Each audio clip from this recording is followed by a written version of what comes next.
तो कह रहा था जी मैंने इस्लामाबाद में किसी दुकानदार को बेची है और इतने में बेची है। मतलब वो घड़ी जिसमें खाना काबा की तस्वीर शामिल थी, इस तरीके से उस घड़ी को जहाँ से वो तोहफा था, मैं उस डिटेल में भी नहीं जाता, लेकिन ये शख्स झूठ बोलता रहा, अदालतों से झूठ, अवाम से झूठ बोलता रहा। और मैं एक बात बता दूं, आज मैं टीवी देख रहा था कि कुछ लोग कुछ फरमा रहे थे। मैं आपको एक बात वाज़ेह करता चलूं, इसको मुसलसल जो रिलीफ मिलता जा रहा है वो पाकिस्तान की हिस्ट्री में किसी को नहीं मिला। मैं आज दिन तक कह रहा हूं, क्या हुआ इलेक्शन कमीशन के फैसले का जो फॉरेन फंडिंग केस में था, वो एक तफसीली फैसला है, वो एक प्रॉपर चार्जशीट थी। क्या हुआ उसके बाद? उस वक्त उसको क्यों नहीं उस पर कानूनी कार्रवाई की गई? इलेक्शन कमीशन का फैसला क्या नहीं कहता इसराइल और भारत से फंडिंग तक की जो उसमें तफसीली अकाउंट नंबरों समेत, ट्रांजेक्शन समेत उन्हें बता दिया। क्या कर सकी हमारी हुकूमत उसके खिलाफ? क्यों नहीं उस वक्त उसके खिलाफ कार्रवाई की गई? वो एक क्लियर चार्जशीट थी उसके खिलाफ। इस तरीके से, जिस तरीके से लास्ट टाइम कोर्ट के कहने पे पुलिस को अरेस्ट करने गई, जिस तरीके से पुलिस पे पेट्रोल बमों से हमले किए गए, पाकिस्तान की तारीख में मियां नवाज शरीफ अरेस्ट हुए, पाकिस्तान की तारीख में मोहतरमा आसिफ जरदारी साहब अरेस्ट हुए, मोहतरमा फरियाद तालपुर साहबा अरेस्ट हुई, मोहतरमा मरियम नवाज साहबा अरेस्ट हुई, सब लोग अरेस्ट हुए। सबसे बड़ी बात, मेरे अजीम कायद शहीद जुल्फकार अली भुट्टो को फांसी दी गई। मेरी कायद मोहतरमा बेनजीर भुट्टो साहबा शहीद को गिरफ्तार किया गया, जो अजीम दोनों बड़े लीडर हैं। उनके मुकाबले कोई लीडर आज तक पाकिस्तान में नहीं पैदा हुआ। कोई मुझे एक बता दे कि पुलिस पे या किसी भी इदारे पे इस तरह हमले किए गए हों, पेट्रोल बम पुलिस पे फेंके गए हों, गिरफ्तारियों को इस तरह रजिस्ट किया गया हो। ये मैसेज क्या जा रहा था? ये मैसेज जा रहा है कि एक कोई बहुत बड़ा अंडरवर्ल्ड डॉन है जो कानून से मजबूत है, जिसको अदालत के कहने पे पुलिस अरेस्ट करने गई है, अदालत के कहने पे पुलिस अरेस्ट करने गई, उसके बावजूद कोई उसका बाल नहीं बाका कर सकता। वो इतना बड़ा कोई बदमाश शख्स है कि पुलिस पे पेट्रोल बमों से हमले, पूरी दुनिया, मैं तो कैपिटल हिल का मिसाल दे दे के थक गया हूं। 25 साल लोगों को सजा हुई, वो मुकदमे कहां गए?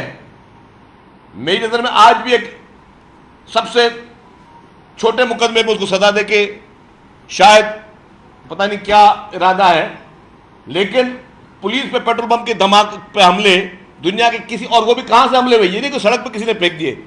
इमरान खान के घर से, जमान पार्क के अंदर से पेट्रोल बम फेंके जा रहे थे पुलिस पर, घर के अंदर से। क्या दुनिया के किसी और मुल्क में से हो तो क्या होता? क्यों हमारा कानून बिल्कुल खामोश था? क्यों हमारा कानून जो है उसको रियायतें दे रहा था? ये तमाम रियायतें, ये तमाम तर सहूलियात सिर्फ इस शख्स लाडले को मिली हुई थी। आज की प्रेस कॉन्फ्रेंस करने का मकसद यह है कि एक और सोशल मीडिया मैसेज चल रहा है कि जी घरों से लोग ना निकले, कोई खौफ फैलाने की कोशिश हो रही है। आप सब कराची के जर्नलिस्ट हो, मैं जानता हूं आप सब मुख्तलिफ इलाकों से आए हो। कहीं रास्ते में कुछ आपने देखा है? मुझे आज मेरा बस ऑपरेटर बोलता है सर मैं बस चलाऊं या ना चलाऊं। मुझे बस ऑपरेटर कंपनी ने, मेरे सेक्रेटरी ट्रांसपोर्ट आज फोन किया, सर वो सब पूछ रहे कि आज बसें चलाएं नहीं है, नहीं चलाएंगे। क्यों नहीं चलेंगी? अगर पिछली दफा बस जलाएगी इसका मतलब अब हम किसी और को जलाने देंगे? पूरे मुल्क पूरा मन है। पीटीआई सिर्फ सोशल मीडिया की पार्टियों के रह गई है। सोशल मीडिया पे 15-20 लोगों के क्लिप्स डाल डालकर नारे और इस तरह की चीजें दिखा के एक पैनिक फैलाने की कोशिश की जा रही है। हमारी सिंध में हुकूमत है, हम ये वाज़ेह पैगाम देना चाहते हैं कि लोग पुरसुकून होकर बगैर टेंशन के कहीं भी आना चाहे, कहीं भी जाना चाहे, घूमे फिरे ऐश करें, कोई उनको रुकावट नहीं होगी। किसी को कोई नुकसान पहुंचाने की इजाजत नहीं दी जाएगी। और जिसने कानून हाथ में लिया, जिसने कानून से खिलवाड़ किया, किसी की जाती या सरकारी इमलाक पे कोई भी शरारत की, तो हुकूमत हरकत में आएगी। कानून के दायरे में रहकर आएगी, लेकिन हुकूमत हरकत में आएगी। और इंशाअल्लाह ताला ना ही वो माहौल है, ना ही लोगों को अब इतना कोई लगाव है, और ना ही कोई ऐसी चीज। सिर्फ सोशल मीडिया की जो पार्टी रह गई है वो सिर्फ और सिर्फ सोशल मीडिया पे ये तमाशे कर रही है, क्योंकि सोशल मीडिया पे उनका काम है कि लोगों को गलत इंफॉर्मेशन देना। पूरा पाकिस्तान अल्हम्दुलिल्लाह पुरअमन है। मैं फिर कहता हूं कि अगर इमरान खान समझता है कि वो बेकसूर है तो आला अदालतों में चला जाए, अपना रिलीफ उसने मांगना है तो बड़ी अदालत में चला जाए। लेकिन यह बात वाज़ेह है कि इस शख्स के केसेस जो है वो ओपन एंड शट केसेस हैं। मेरी नजर में सबसे बड़ा केस था फॉरेन फंडिंग केस। उस फॉरेन फंडिंग केस के बाद ड्यू कोर्स ऑफ एक्शन आना चाहिए था, जो कि नहीं आया अनफॉर्चुनेटली। इलेक्शन कमीशन एक आईनी इदारा है। इलेक्शन कमीशन ने जो तफसीलात दी, सिर्फ इल्जामात नहीं लगाए, कोई सियासी इल्जामात नहीं थे, तफसीलात थी अकाउंट नंबर समेत। यह कह सके एक पार्टी जो है 15-20 अकाउंट ही डिक्लेयर ना करे, उससे बड़ा और क्या सबूत रह जाता है? उससे ज्यादा और कौन सी चीज रह जाती है कि आप किसी को बोलो कसूरवार है या नहीं है? एक पॉलिटिकल पार्टी का सरबराह 15-16 अकाउंट छुपाए जिसमें भारत और इसराइल जैसे ममालिक से फंडिंग आई हो, उसके बाद कौन सी चीज रह जाती है कि इस शख्स को मजीद रियायत दी जाए? हम समझते हैं कि आइन और कानून के तहत हर शख्स आइन और कानून के लिए जवाबदेह, हर शख्स, और कानून से बलातर कोई नहीं है। हमारी लीडरशिप ने इन केसेस को फेस भी किया। 12 साल मोहतरम आसिफ अली जरदारी बगैर किसी कसूर के जेल में रहे। आज दिन तक कोई भी अदालत ने उनको सजा नहीं दी, लेकिन कभी भी उन्होंने कानून से खिलवाड़ नहीं किया, कभी भी उन्होंने किसी इदारे के खिलाफ कोई मुहिम नहीं चलाई, कभी भी हमने कभी अदालतों पर हमले नहीं किए।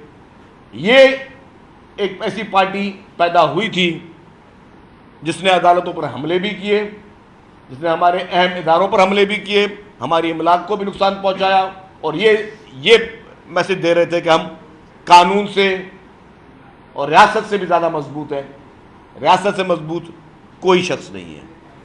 तो बराए मेहरबानी हम ये चाहते हैं और हम समझते हैं कि लोग पुरअमन रहे।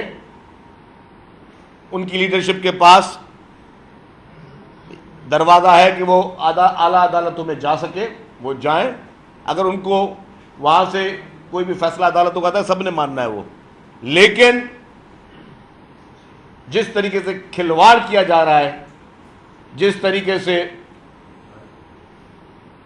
अदालतों की तौहीन की जा रही है, और खुसूसी तौर पर चंद लोगों का ये बंदा आज भी लाडला बना हुआ है, तो सवालात ज़रूर उठेंगे कि क्या शख्स है, क्या वजह है कि बाकी पॉलिटिकल पार्टीज की लीडरशिप फर्स्ट ईयर और सेकंड ईयर साल जेलों में रहे, और ये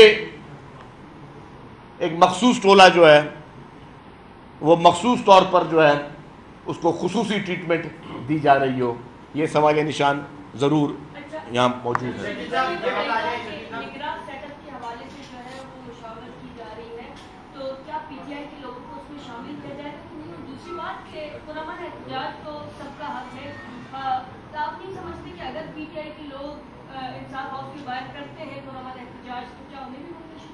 देखिए, हम कहते हैं कि किसी को पुरअमन एहतजाज करना है, सरकार से राब्ता करे, हम जगह देंगे, हम सिक्योरिटी देंगे। बगैर हथियारों के आए, बगैर पत्थरों के आए, बगैर लाठियों के आए, बगैर पेट्रोल बमों के आए, बगैर इस तरह की चीज़ों को लेकर आए, हम उनको बाकायदा जो जगह चाहिए उनको हम समझेंगे कि जहाँ पे पब्लिक न्यूसेंस पैदा ना हो, जहाँ पे कोई ट्रैफिक ब्लॉक ना हो, हम उनको वो सहूलत फराहम करने के लिए तैयार हैं। लेकिन अगर कोई बदमाशी करके आएगा, किसी चीज़ को नुकसान पहुँचाएगा, सड़कों पर कोई दंगा करेगा, तो ज़रूर कानून आपकी हरकत में आएगा।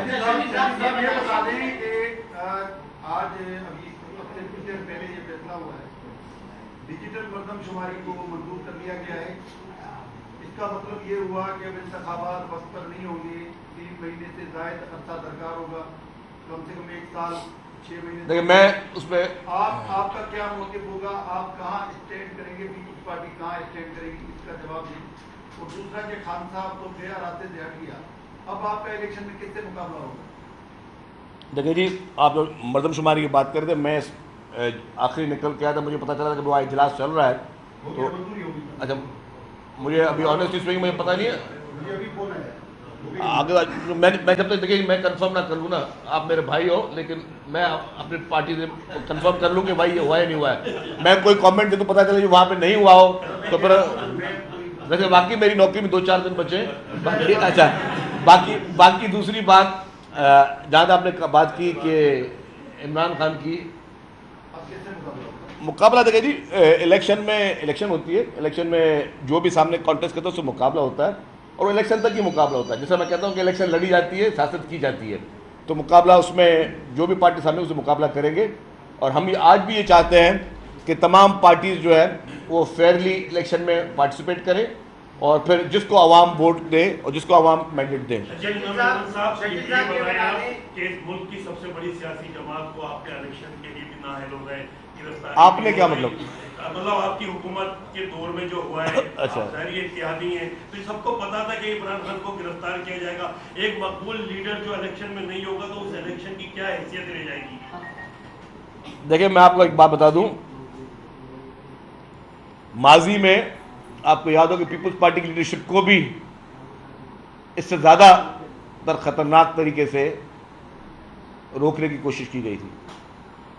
अगर आप उसूलों पर होते हैं और अगर आप के हाथ साफ है तो आपको कोई प्रॉब्लम नहीं होता। मैंने कहा कि जो ईसीपी का जो जजमेंट थी उसके बाद कोई बात रह नहीं जाती। मैं अभी तक परेशान हूं, मेरे दिल में भी सवाल निशान है कि ईसीपी की जजमेंट के बाद क्या वजह थी इस शख्स को इतना खुल के फिर भी इजाजत दी गई कि मुल्क में मजीद तबाहियां फैलाएं। कानूनी तौर पर वो जजमेंट को कोई भी पढ़ ले, जिसको पीटीआई ने चैलेंज भी नहीं किया है, या पीटीआई बोलती नहीं जी 15-20 अकाउंट छुपाए, सब चीज़ें, उसके बाद कुछ गुंजाइश बचती नहीं थी। तो मैं समझता हूं कि सारी पार्टियां आके इलेक्शन लड़ें। पीपुल्स पार्टी चाहती है भले हर शख्स को इलेक्शन लड़ने का मौका दिया जाए, उसके बाद फैसला आवाम ने करना है कि किसे जीतना है किसे नहीं जीतना। सोशल मीडिया में बहस चल रही है कि शहबाज शरीफ जो है अगले वज़ीर आज़म के लिए फेवरेट करार दिए गए हैं और जो पीपुल्स पार्टी में बलूचिस्तान से लोग आए बाप पार्टी के, वो भी इस वक्त जो अलग हो रही है। ये माहौल अचानक पीपुल्स पार्टी के जो फेवर में था वो अचानक तब्दील कैसे हो गया है? देखिए जी, पीपुल्स पार्टी इलेक्शन लड़ेगी, इलेक्शन कॉन्टेस्ट करेगी और फैसला चंद लोगों ने, सियासतदानों ने नहीं करना है, फैसला आवाम ने करना है। इंशाअल्लाह ताला पीपुल्स पार्टी भरपूर तरीके से अपनी इलेक्शन कैंपेन करेगी, फिर जिसको भी मैंडेट मिला वो आके इलेक्शन।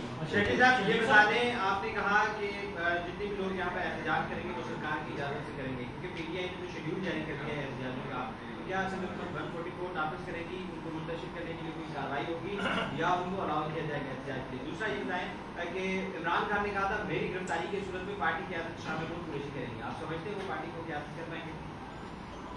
देखिए, अब ये पीटीआई का अंदरूनी मामला है कि इमरान खान के बाद शाह महमूद कुरैशी, मैं कहता शाह महमूद कुरैशी की जो पुरानी ख्वाहिश थी जो आज पूरी हुई है। मैंने कहा हम अपने मुखालफों की गिरफ्तारी पर खुश नहीं होते, लेकिन आज मुल्तान में शाह महमूद कुरैशी ज़रूर मिठाई बांट रहे होंगे, क्योंकि उनकी देरीना ख्वाहिश थी कि या वो वज़ीर आज़म बने या कोई किसी पार्टी के सरबराह बन जाए। तो आज शाह महमूद कुरैशी का जो तिनका था वो रास्ते से हट गया है, तो शाह महमूद कुछ ज़्यादा बता सकेंगे आपको। साहब ये बताइएगा, महंगाई कितनी ज़्यादा है और जिस तरह से आपने कहा कि आवाम के पास हमें जाना है, अब जाते जाते आप लोग पेट्रोल बम गिरा रहे हैं, इससे कितना फर्क पड़ेगा लोगों को फेस करने में, मुश्किल पेश आएंगी? और अभी 9-10 को खत्म हो जाएगा पेट्रोल, उसके बाद तो कम भी नहीं कर सकते आप 15 तारीख 15 दिन के बाद। पेट्रोल बम पीपुल्स पार्टी ने नहीं गिराया, ठीक है। पेट्रोल की कीमतें बढ़ाई गई हैं, ज़ाहिर है किसी वजह से बढ़ाई होंगी इसाक डार साहब ने। मैं जब इसाक डार साहब से मिलूंगा डेफिनेटली मालूम करूँगा, लेकिन पीपुल्स पार्टी हमेशा महंगाई के ख़िलाफ़ रही है। हम अवामी पार्टी हैं, हमारी कोशिश रही है कि हम ज़्यादा से ज़्यादा आवाम को रिलीफ पहुँचाएँ।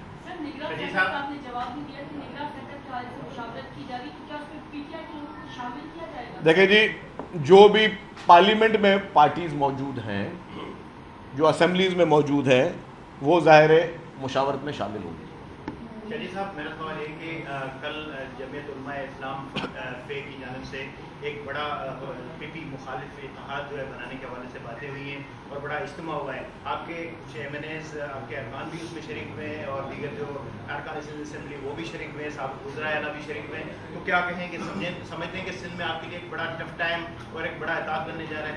अच्छा, मेरी बात सुने, आपने जब से ये सहाफत शुरू की कितनी इलेक्शन कवर किए? शुरू कर रहे हैं ना।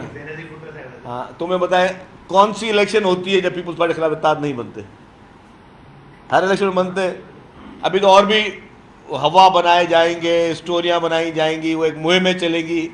पीपल्स पार्टी ने हमेशा अवाम की ताकत पर, अवाम के जोर पर इलेक्शन लड़े हैं। जितने भी इत्तेहाद बनने उनका पूरा जायज़ हक है। मैं तो किसी को बुरा भला नहीं कहूँगा, अच्छी बात है जो जितने इत्तेहाद बने, मुकाबला होगा तो मज़ा आएगा ना जीतने में भी।